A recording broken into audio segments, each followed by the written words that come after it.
Hello दोस्तों। आज हम करेंगे मेंसुरेशंस के फॉर्मूलाज। नंबर एक फॉर्मूलाज है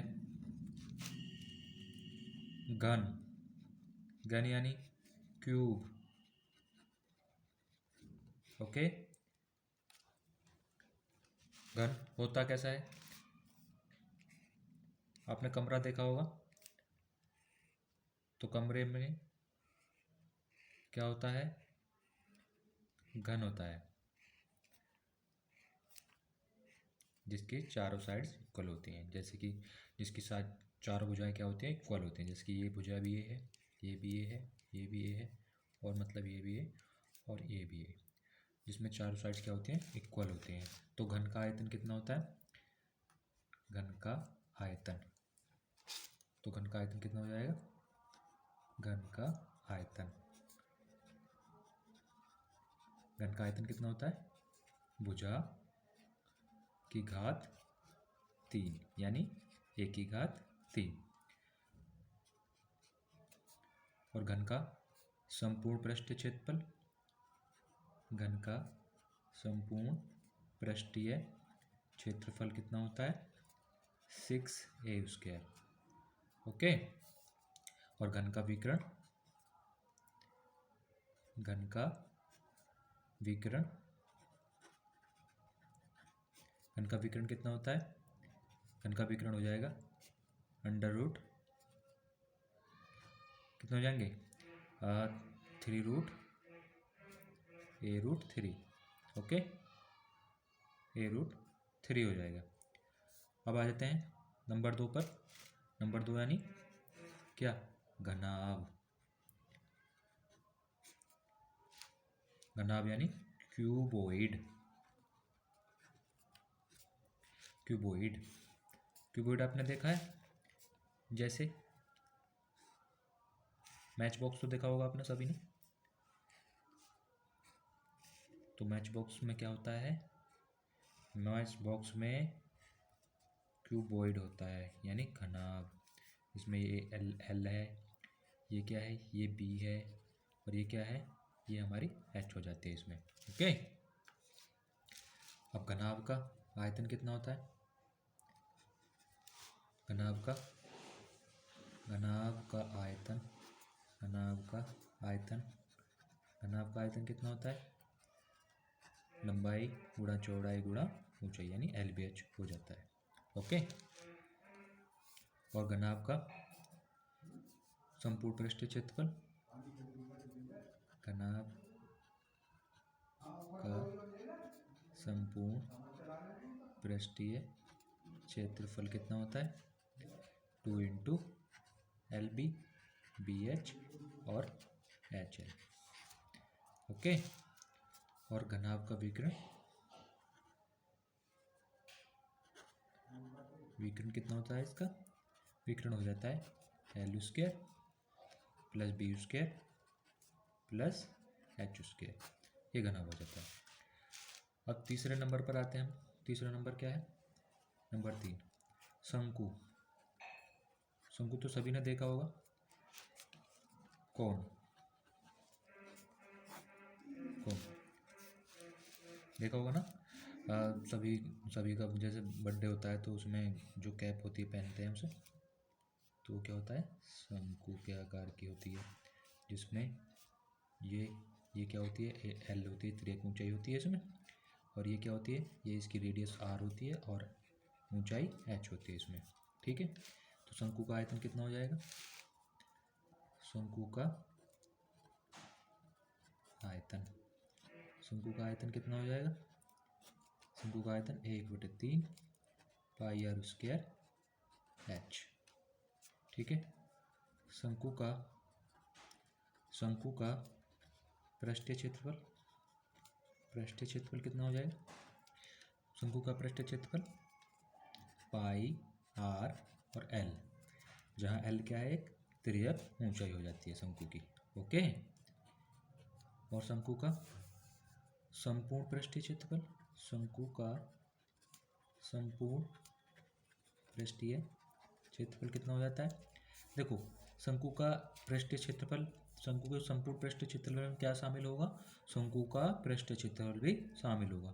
तो शंकु का पृष्ठीय क्षेत्रफल प्लस पाई आर स्क्वायर, ये क्या है, इसमें एक वृत्त बनना है तो इसका भी इसमें जोड़ा जाएगा पाई आर स्क्वायर। अब इसमें से हम क्या कॉमन ले लें? पाई आर कॉमन ले लेंगे। जब पाई आर कॉमन ले लिया तो यहाँ से क्या बचेगा? एल, और यहाँ से एक आर बच जाएगा। ओके, तो कितना हो जाएगा? पाई आर एल प्लस आर हो जाएगा शंकु का संपूर्ण पृष्ठीय क्षेत्रफल। ओके, नेक्स्ट पर चलते हैं। नंबर 4 है बेलन। बेलन जिसे क्या बोलते हैं? सिलेंडर बोलते हैं। ठीक है, बेलन देखा होगा आपने, जिसे इस तरीके से देखा होगा अपने बेलन। इसमें क्या होता है? लंबाई होती है, ऊंचाई होती है और रेडियस होती है। ठीक है, ये इसकी एच हो जाती है और ये इसकी क्या हो जाती है? आर हो जाती है, और ये भी इसमें आर बन जाएगी। ठीक है, तो बेलन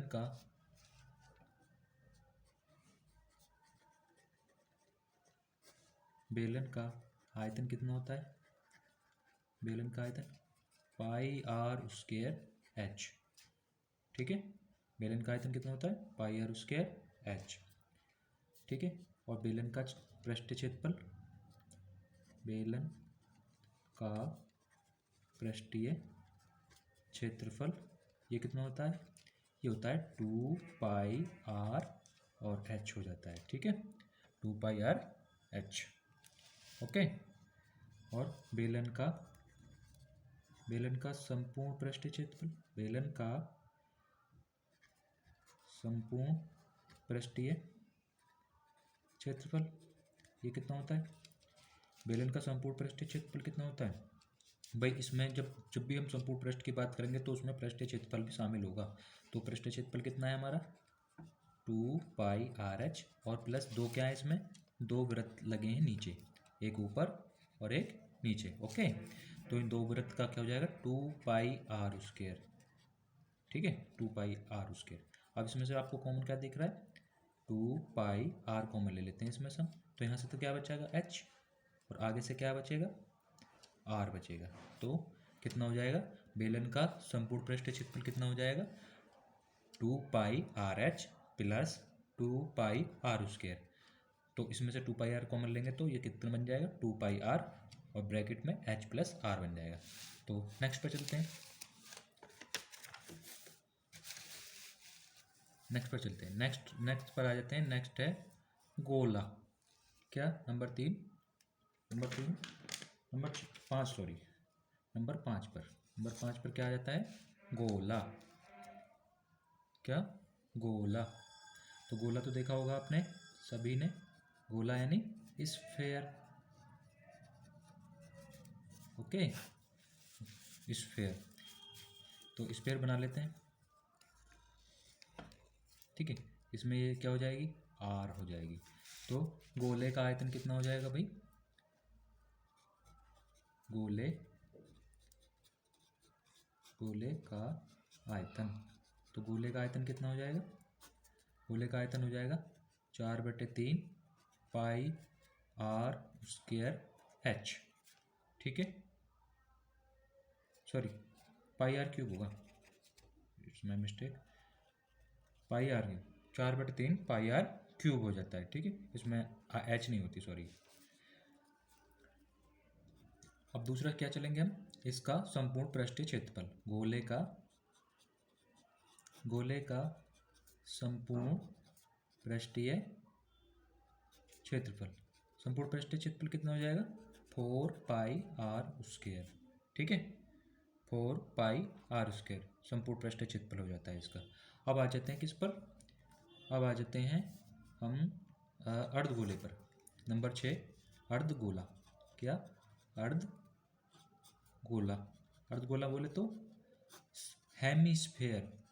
क्या? हेमीस्फेयर। तो हेमीस्फेयर बना लेते हैं।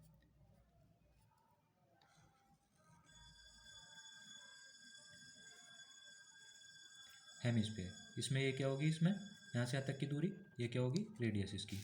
तो गोले का आयतन कितना हो जाएगा, सॉरी अर्धगोले का आयतन कितना हो जाएगा, अर्धगोले